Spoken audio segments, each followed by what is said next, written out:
Bonjour à tous, dans cette vidéo de culture économique, juridique et managériale, nous nous demandons de nouveau dans quelle mesure le droit répond aux questions posées par le développement du numérique. Aujourd'hui chapitre 4, le respect des règles numériques dans l'entreprise. Nous observerons d'abord l'utilisation et la création des actifs immatériels protégés, puis le contrat de vente en ligne, et enfin l'entreprise, cliente de prestataires de services numériques. Commençons tout de suite par l'étude des actifs immatériels protégés. Nous verrons d'abord le respect du droit d'auteur et ensuite la protection des œuvres numériques.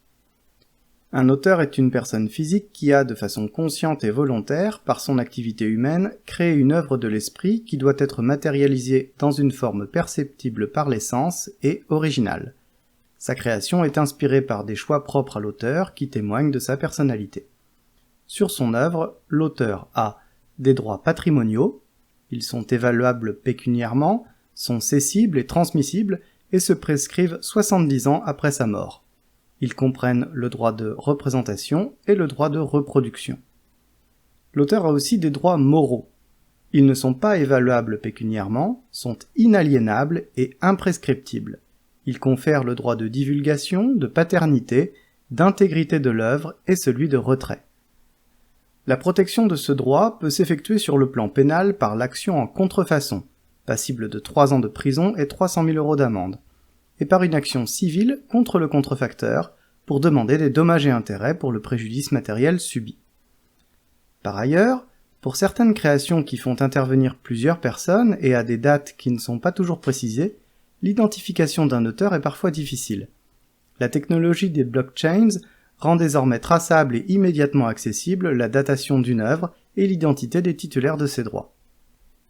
Concernant maintenant la protection des œuvres numériques, on distinguera les bases de données, les sites internet et les logiciels. Une base de données est, selon l'article L112-3 du Code de la propriété intellectuelle, un recueil d'éléments indépendants, disposés de manière systématique ou méthodique et individuellement accessible par des moyens électroniques ou par tout autre moyen. Cette base de données est protégée soit par le droit d'auteur, pour les données elles-mêmes et ou la structuration de ces données, aux conditions habituelles, soit par le droit du producteur. Selon l'article 341-1 du même code, est considéré comme producteur d'une base de données la personne qui prend l'initiative et le risque des investissements financiers, matériels ou humains substantiels. En résumé, quand un employé saisit les éléments d'information d'un client, par exemple, il est l'auteur de la base de données, mais c'est son patron, le producteur. C'est un droit qui permet d'interdire l'extraction et ou la réutilisation, qualitativement ou quantitativement substantielle, de la base de données. Concernant les sites internet, les règles de protection les concernant sont multiples. Le nom de domaine ne doit être ni une marque protégée, ni un nom de domaine enregistré à l'AFNIC, l'Association française pour le nommage internet en coopération. Les données et la présentation du site sont protégées comme telles par le droit d'auteur.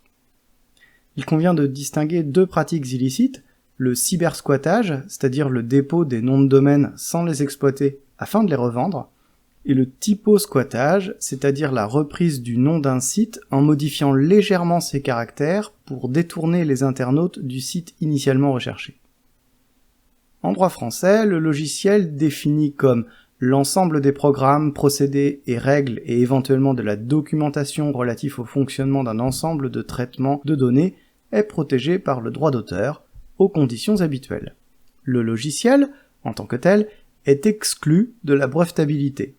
Son utilisation passe par un contrat, appelé une licence ou un contrat de licence, et accordé par le concédant à un licencié. Il existe un grand nombre de licences réparties en deux grandes catégories, les licences propriétaires et les licences libres dont la principale utilisation est la libre disposition du code source. Passons maintenant au contrat de vente en ligne proposé par l'entreprise. Pour adresser une prospection commerciale électronique, l'entreprise doit avoir obtenu loyalement les coordonnées du prospect et obtenu son accord préalable. Le caractère commercial du message doit être explicite et le destinataire doit pouvoir les stopper sans frais. Le cybervendeur doit indiquer son identité, ses coordonnées et son activité.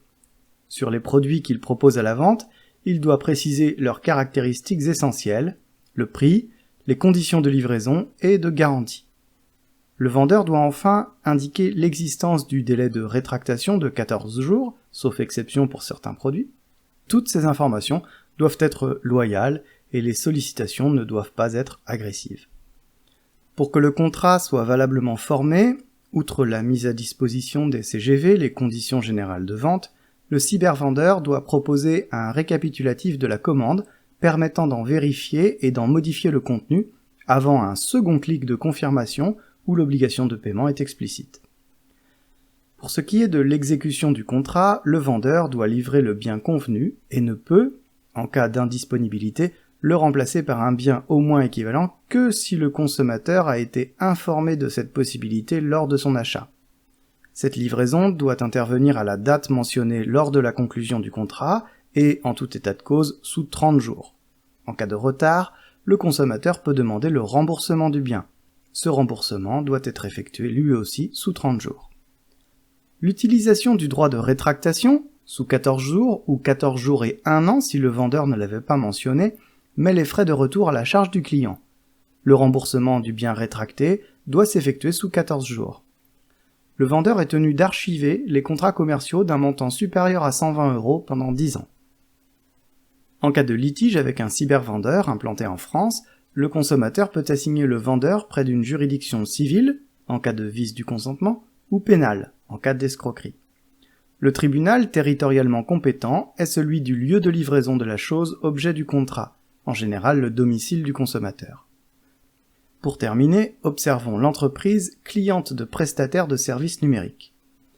Les principaux contrats de prestations informatiques sont les contrats d'études et de conseil, comme l'étude préalable, étude de l'existant et préconisation d'une évolution adaptée aux besoins, et l'assistance à la maîtrise d'ouvrage, c'est-à-dire le conseil permanent de l'entreprise sur l'ensemble du projet. Les contrats de production, par exemple la conception d'un site internet ou d'un logiciel, les contrats de maintenance, qui peuvent être préventives ou curatives, les contrats de software as a service, c'est-à-dire l'utilisation de logiciels installés sur les serveurs de l'éditeur et facturés forfaitairement ou à l'utilisation, et enfin, les contrats de cloud computing, c'est-à-dire l'hébergement de données sur des serveurs d'entreprises spécialisés. Notez bien que le droit accorde une équivalence fonctionnelle entre la signature autographe et la signature électronique. Ces deux signatures ont donc la même valeur, à condition que cette signature résulte d'un procédé fiable d'identification garantissant son lien avec l'acte auquel elle s'attache. Ce procédé utilise généralement des techniques de cryptologie qui regroupent des procédés permettant de remplir les conditions posées par le Code civil, c'est-à-dire l'intégrité du contenu du contrat et l'authenticité de l'émetteur et de sa signature. En résumé, vous devez retenir le droit d'auteur, les règles protégeant les bases de données, les sites internet et les logiciels, les règles de formation et d'exécution des contrats de vente en ligne, et les différents contrats de prestations informatiques. Voilà, cette vidéo est maintenant terminée. Dans la prochaine, nous traiterons de l'incidence du numérique sur le management. Bonne révision à tous et à bientôt.